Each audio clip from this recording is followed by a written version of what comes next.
Hey everyone, James Reeves, TFBTV. Thanks for joining us for GunFest 2021. We're bringing you new products from your favorite manufacturers for 2021. I got my buddy Jake with OSS suppressors with me. You guys are bringing out something that you've never done before. Before we jump right into it, tell us what you have done before. So we've been known for our rifle suppressors for the most part. We do have one rimfire suppressor, but we're well known for our rifle silencers.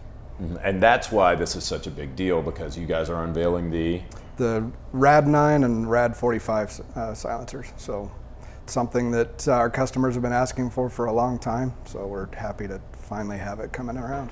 So this is like your first pistol suppressor that you guys have ever done. Yep, this is our first line in the pistol market. Okay, walk us through, let's talk about the RAD-9 first. So we have one pulled apart here.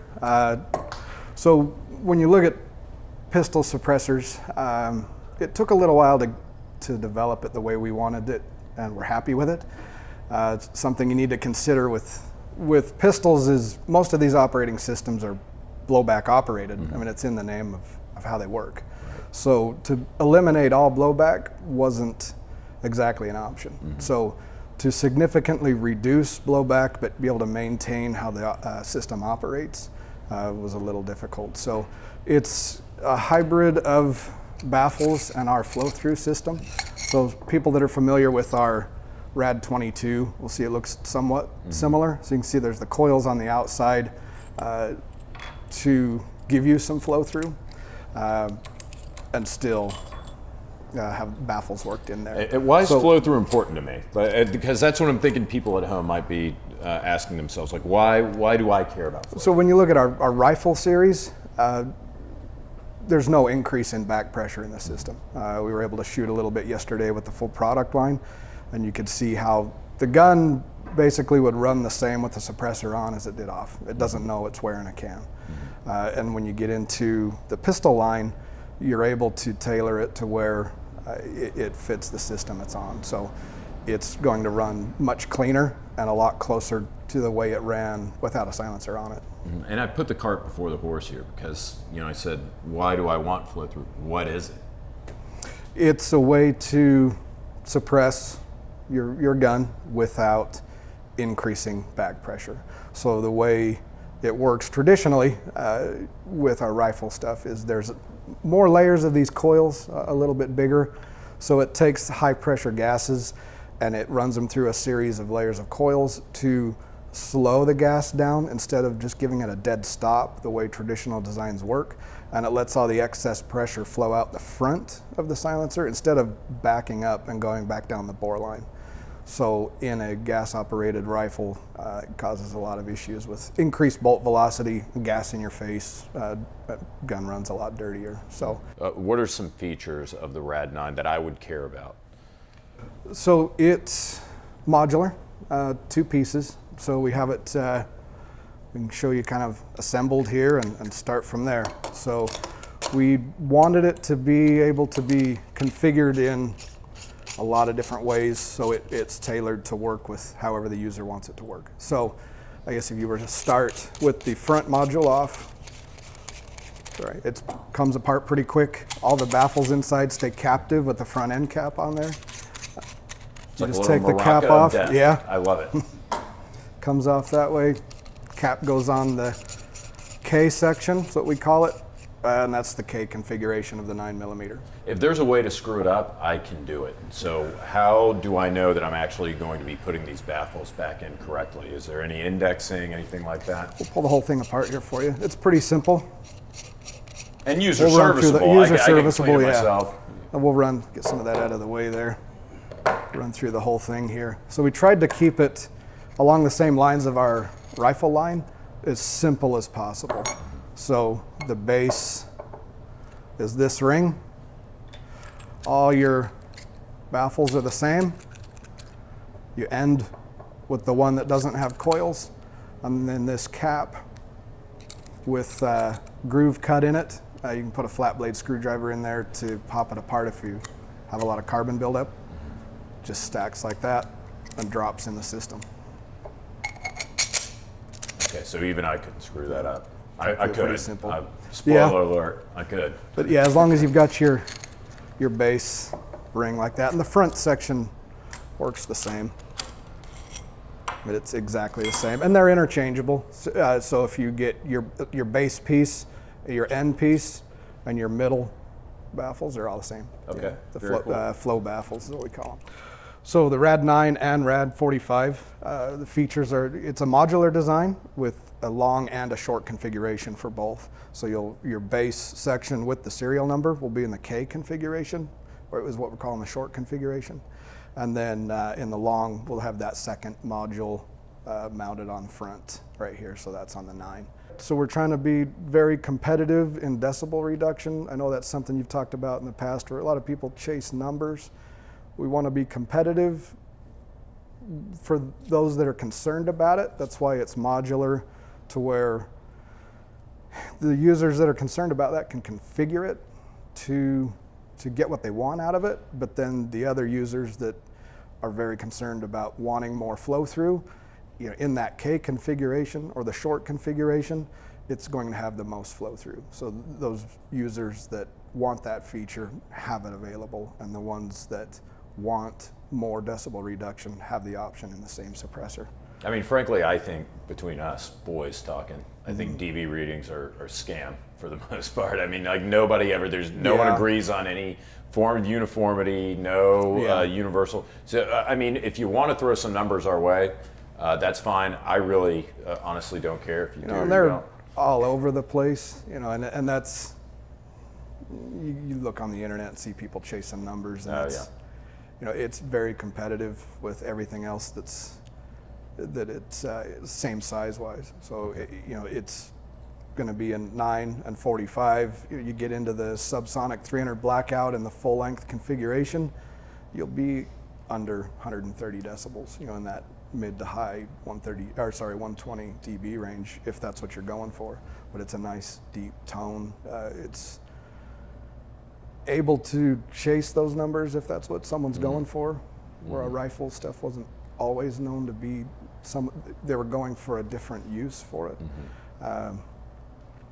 And depending on the host, I mean, that's something where pistols are all over the place on numbers. For sure. I mean, that's something that even worse than 5.56 shooters is you get into that pistol market. Right. Oh, for sure. That's where a lot of the issues with, well, I don't know if issues is the right word, but between us, I mean, that's where a lot of the chasing comes from.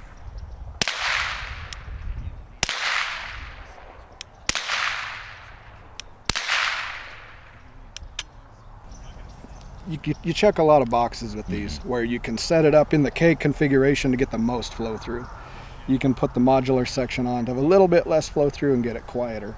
You can kind of tailor it to the weapon that you have it mounted on to have it run just right.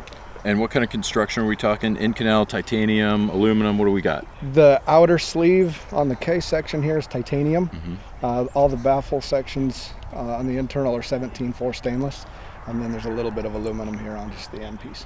Okay, well, if it's okay, can we shoot these things? Go ahead and shoot it, yeah. Okay. Let's give it a try. Let's do it.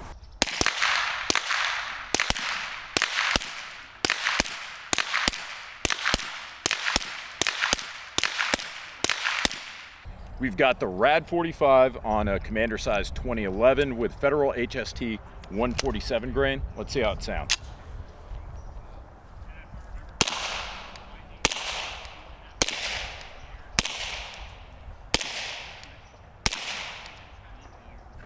This base section is titanium. All the baffles are 17.4 stainless in both pieces. And the very end module to make it the long configuration is aluminum and the end cap. So if you're going to run it on an MP5, something like that, most users we found probably want the K configuration or the short configuration anyway, and that's where we've run it mostly in the auto. And it will do auto, full auto use in the full length configuration, but you can run it a little harder in the short configuration. Oh, okay. Yeah, very interesting. So what am I looking at weight difference wise between the K version and like if I've got it, just with like almost a half stack versus full stack? So in the RAD-9, the long is 9.1 ounces and the short is 5.9. And if you look at the RAD-9 with a fixed direct thread mount in it was only a few tenths of an ounce heavier than a lot of 22 suppressors.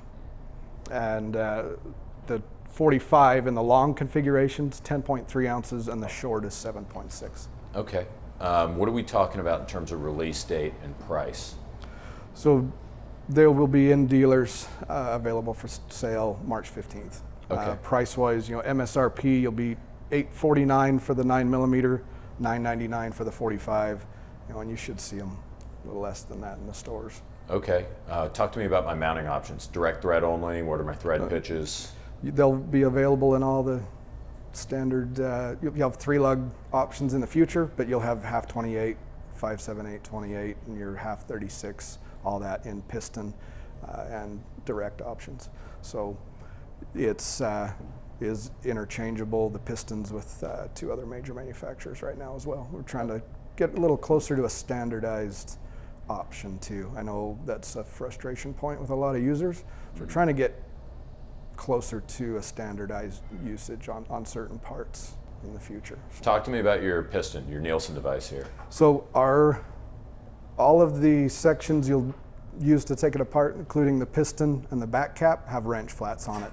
So it'll come with these 2 tools, and on the tool you've got the wrench section here will work on our back cap to put the piston in.